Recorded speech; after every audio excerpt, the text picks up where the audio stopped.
네, 오늘은 아이들이 좋아하는 기호식품에 대해서 한번 이야기해 볼게요. 사실 어릴 적 한번 길들여진 입맛은 어른이 돼서도 바뀌기가 쉽지 않은데요. 성장기 아이들의 경우 더욱더 그런 것 같습니다. 사실 아이들이 먹거리 말고도 이런 식품 속에 들어있는 첨가물이 최근에도 많이 문제가 되고 있는데요. 이런 먹거리 속 식품 첨가물이 요즘 아토피와 ADHD와 상관관계가 있다는 연구 결과들이 나오고 있어서 논란이 되고 있습니다. 식품 첨가물, 왜 문제일까요? 식품의 제조, 가공, 유통 과정을 거치면서 식품의 품질을 유지하기 위해 또 보존성을 높이기 위해 또는 색깔을 좋게 만들기 위해서 이런 식품 첨가물이 정말 다양하게 쓰이게 되는데요. 어떤 경우 많게는 수십여 가지의 식품 첨가물이 들어간 식품을 우리는 일생 동안 섭취하게 되는데요. 그렇게 생각하면 조금 무섭기도 하죠. 그럼 지금부터 식품 첨가물에 대해서 조금 더 자세히 설명해 드릴게요. 식품 첨가물은 용도에 따라서 보존료, 착향료 및 착색료, 감미료, 유화제 등으로 구분할 수 있는데요. 특히 착향료 및 착색료의 경우 아이들이 좋아하는 아이스크림, 그리고 땡땡 맛 우유,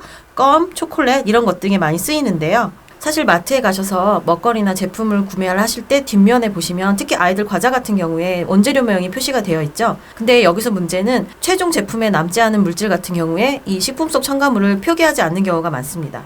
포장이 작은 제품의 경우에 5가지 원료명만 적게 되어 있는데요. 그렇기 때문에 우리가 미처 알지 못하는 사이에 이런 식품 첨가물을 과잉 섭취할 우려가 큽니다. 서울대학교 의과대학 국민건강지식센터의 자료에 따르면 1인당 섭취하는 식품 첨가물의 양이 1년에 약 4kg, 그리고 성인 기준으로 볼 때 평생 320kg를 섭취한다고 합니다. 또 안전성에 대한 논란이 여전히 문제가 되고 있기도 한데요. 영국의 식품기준청 자료에 따르면 일부 합성 착색료 및 보존료가 어린이의 과잉 행동을 증가시킨다는 연구 결과도 보고된 적이 있습니다. 그러면 제가 지금부터 아이들이 많이 먹는 기호식품에 들어가는 식품 첨가물 몇 가지를 소개해 드릴게요. 합성 감미료로 사용되는 아스파탐은 과일 주스나 탄산음료, 스낵류, 빙과류, 또 저지방 우유 등 모든 가공 음료에 쓰이는 합성 감미료인데요. 보통 몸속에서 분해돼서 몸 밖으로 배출되지만 단백질 대사장애인 페틸케뇽요증을 앓는 사람이나 임산부들에게는 위험할 수 있습니다. 합성 보존료로 쓰이는 아질산나트륨의 경우 햄과 소세지류에 선홍빛을 내기 위해 쓰이는데요. 이 또한 아민과 아질산나트륨이 결합해서 발암물질인 니트로사민이 발생되기 때문에 과량 섭취 시에 혈관 확장으로 두통의 원인이 될 수 있습니다. 그 밖에도 합성 보존료로 쓰이는 안식향산 나트륨이 있는데요. 이것은 가공식품의 방부제로 사용되는 첨가물, 과일, 채소류, 또 초절임, 마요네즈, 잼류 이렇게 다양한 곳에 쓰이는데요. 사실 이것 같은 경우에는 식품에 자연적으로 존재하는 산화방지제 또는 영양 강화 등의 목적으로 첨가한 비타민C가 화학 반응을 일으켜서 벤젠을 생성하게 됩니다. 이게 사실은 2006년도에 벤젠 파동이라고 해서 비타민C 음료에서 이 물질이 나와서 무척 이슈가 된 적이 있는데요. 지금은 그것 때문에 시약처에서 2가지 물질을 동시에 사용하지 않도록 권고하고 있습니다. 이 밖에도 타르색소와 적색 40호,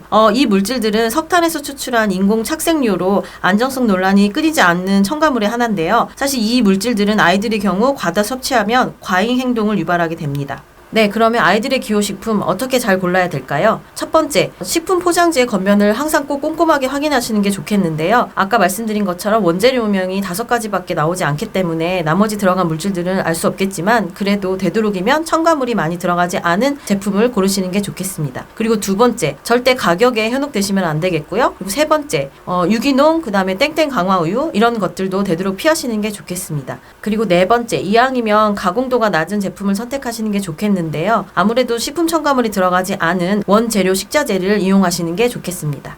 다음 시간에는 우리가 즐겨 먹는 생선에 대해서 이야기해 보겠습니다.